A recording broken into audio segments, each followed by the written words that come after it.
जय हिंद, जय भारत। एक बार फिर से स्वागत है आप सभी लोगों का आपके अपने चैनल पर। और आज के इस वीडियो में बात करने वाले हैं लोक अदालत के बारे में। अगर आपके पास भी ये नोटिस 13 दिसंबर, 12 दिसंबर या 21 दिसंबर से रिलेटेड आया है तो ये वीडियो आप लोगों के लिए काफ़ी ज़्यादा इंपॉर्टेंट होने वाला है। बिना स्किप किए इस वीडियो को पूरा देखिएगा, पूरी जानकारी आपको आज के इस वीडियो में मिलने वाली है। काफ़ी समय से लाइव पे और कमेंट सेक्शन में व्हाट्सएप के जरिए काफ़ी लोगों ने मुझे नोटिस शेयर किया है जो लोक अदालत से रिलेटेड था 12 दिसंबर, 13 दिसंबर और 21 दिसंबर का, और काफ़ी नोटिसेस 6 दिसंबर से भी रिलेटेड थे। तो अब हम लोग बात करते हैं कि आखिर ये नोटिस आपको लोक अदालत के लिए आया है तो सबसे पहले क्या लोक अदालत में जाना चाहिए या फिर जाना नहीं चाहिए। सबसे जो बड़ा सवाल होता है वो लोगों का यही होता है कि क्या सर हमें लोक अदालत में जाना चाहिए या फिर नहीं जाना चाहिए। तो इस सवाल का जवाब मैं आपको स्टार्टिंग में ही दे दूंगा ताकि आपको ज़्यादा वीडियो लंबा ना देखना पड़े।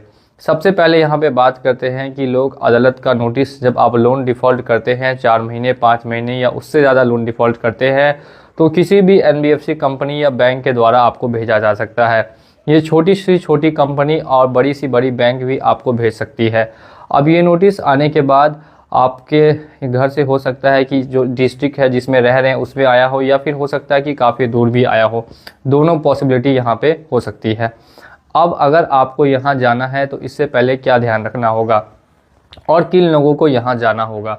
तो इसका जवाब है जिन लोगों को अपने लोन का सेटलमेंट कराना है और वो लोग यहाँ जा सकते हैं, अदरवाइज़ वहाँ जाने का कोई फ़ायदा आपको नहीं मिलने वाला।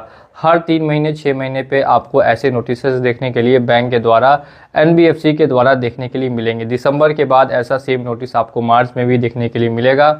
तो अगर आप वहाँ जाना चाहते हैं तो इससे पहले आपको ध्यान रखना है कि अगर आपको लोन का सेटलमेंट कराना है तभी वहाँ जाकर आपको फ़ायदा हो सकता है। अदरवाइज़ आप अगर जाते हैं तो फिर आपको कोई भी फ़ायदा नहीं होगा, सिर्फ आपको आने जाने का टाइम वेस्ट होने वाला है।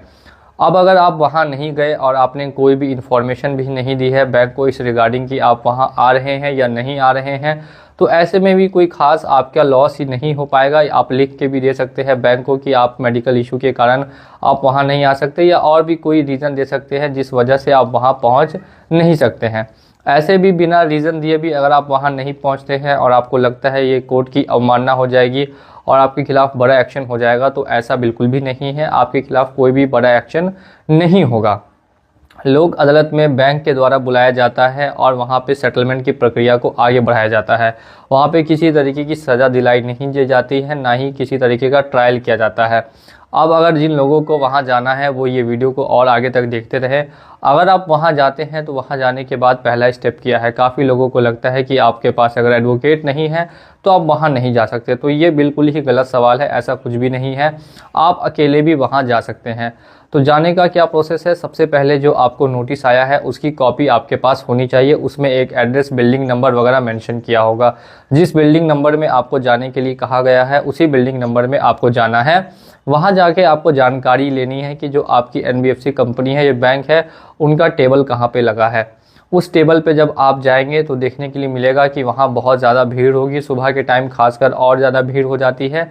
वहाँ पे बहुत ज़्यादा भीड़ रहने की वजह से ज़्यादा टाइम बैंक के जो वहाँ पे बैठे रहते हैं, 2 या 3 कर्मचारी बैठे रहते हैं, वो ज़्यादा टाइम दे नहीं पाते हैं। वो आपका देखेंगे, पेपर देखेंगे, लोन ID चेक करेंगे, उसके बाद सीधे सेटलमेंट का अमाउंट पूछेंगे कि लोन का क्या करना है। अगर दोनों के बीच में सेटलमेंट के लिए समझौता हो जाता है तो आप फिर वहाँ से आगे प्रोसीड कर सकते हैं। अगर समझौता नहीं होता है तो आप वहीं से वापस लौट सकते हैं। आपको अगर समझौता हो गया तभी आगे प्रोसीड करना है, अगर समझौता नहीं हुआ तो आगे फिर कोई प्रक्रिया नहीं होगी, वहीं से आपको वापस हो जाना होगा। अब ऐसे में क्या है कि बहुत सारे लोगों को लगता है कि नहीं, अगर हम लोग वहाँ गए और हमने सेटलमेंट नहीं कराया तो अगर वहाँ जाने के बाद भी आप सेटलमेंट नहीं कराते हैं तो कुछ समय लेकर आप आ सकते हैं कि आप नेक्स्ट लोक अदालत में सेटलमेंट कराना चाहते हैं, या आपको 3 महीने, 4 महीने, 5 महीने और समय लग सकता है। ऐसे ज़्यादा ज़रूरी है कि आप इसे लिखित में ही दे देंगे पहले ही बैंक को, तो आपको वहाँ जाना नहीं पड़ेगा। और अगर आप वहाँ चले भी गए, आपका सेटलमेंट अमाउंट मैच नहीं हुआ तो आप वहाँ से बिना सेटलमेंट कराए ही वापस आ सकते हैं। इसका मतलब ये नहीं है कि अगर आप वहाँ चले गए तो आपको सेटलमेंट कराना होगा, ऐसा कुछ भी इम्पॉर्टेंट नहीं है। डिपेंड करता है कि दोनों के बीच में समझौता हुआ कि नहीं, बैंक के बीच में और आपके बीच में। अगर बैंक के बीच और आपके बीच समझौता होता है तभी प्रोसीडिंग्स को आगे बढ़ाया जाएगा। अगर समझौता नहीं होता है तो प्रोसीडिंग को आगे नहीं बढ़ाया जाएगा। अब इन केस में अगर समझौता हो गया, मान लेते हैं बैंक ने एक अमाउंट कहा और आप उस पर एग्री हो गए।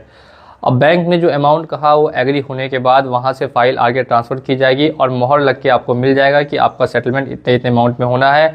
बैंक आपको 7 दिनों के अंदर अंदर में सेटलमेंट लेटर निकाल के देगी और सेटलमेंट लेटर मिलने के बाद आप उनका पैसा दिए गए तिथि पे पेमेंट करके और उसे लोन को क्लोज कर देंगे।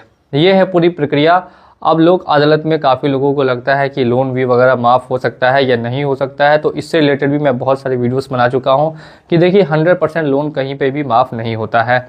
इन केस की अगर कोई बड़ा हादसा नहीं हो जाता है तब तक किसी भी बैंक का या NBFC का कोई भी 100% लोन माफ़ नहीं करता है और उसके लिए भी बहुत सारी प्रक्रियाओं से गुजरनी पड़ती है, तब जाके कुछ लोन्स माफ़ होते हैं। बाकी अगर आपके छोटे लोन्स है या बड़े लोन्स है उसकी डिटेल आप हमें कमेंट सेक्शन में दे सकते हैं या व्हाट्सएप के जरिए आप हमसे संपर्क कर सकते हैं। वीडियो को देखने के लिए बहुत बहुत धन्यवाद। उम्मीद करता हूँ वीडियो से आपको पूरी इन्फॉर्मेशन मिल गई होगी। मिलते हैं अगली वीडियो में बहुत ही जल्द। जय हिंद, जय भारत।